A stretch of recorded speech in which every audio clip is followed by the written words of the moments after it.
नमस्कार मित्रांनो, आज मी तुम्हाला दाखवणार आहे कांद्याला 20 दिवस झालेत आणि ऊसाला 45 दिवस झालेत. तर मी तुम्हाला त्यांची परिस्थिती दाखवणार आहे. तर चला मित्रांनो, चॅनलवर नवीन असाल तर सबस्क्राईब करा. माझं नाव आहे शिवाजी कुंभार. ऊसाची वाढ चांगल्या पद्धतीने होत आहे. सध्या ऊस 1 फुटापर्यंतचा आहे आणि तुम्हाला कांद्याची मुळी दाखवतो. मुळी चांगली धरलेली आहेत आणि कांदा हिरवागार पडलेला आहे. तर हे ऊसामधलं आंतरपीक हे आहे. तर तुम्हाला कसा वाटला व्हिडिओ बघून लाईक आणि शेअर आणि सबस्क्राईब करा. तर चला पुढे दाखवतो तुम्हाला. ऊसाची सरी आहे 4.5 फुटाची.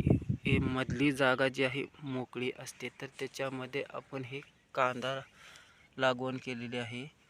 तर 4 पदरी कांदा लावून घेतलेली आहे. तर ह्याच्यामध्ये आपण पाणी आणि वेळ दोन्ही वाचवू शकतो मित्रांनो.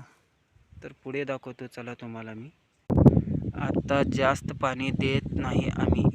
कांद्याला पाणी जास्त चालत नाही. जेवढं ओलसर पाहिजे तेवढं देतो. असं पाणी हे नको आहे. थोडं ओलसर पाहिजे एवढंच पाणी द्यायचं. जास्त पाणी साचलं तर कांदा पिवळा पडतो. त्याच्यामुळं लक्षात असू द्या मित्रांनो. पुढच्या व्हिडिओमध्ये पुढची वाढ आणि अनुभव सांगेन मित्रांनो. तर आपला व्हिडिओ आवडला तर लाईक आणि सबस्क्राईब करायला विसरू नका. तर चला मित्रांनो, पुढल्या व्हिडिओमध्ये भेटू. नमस्कार.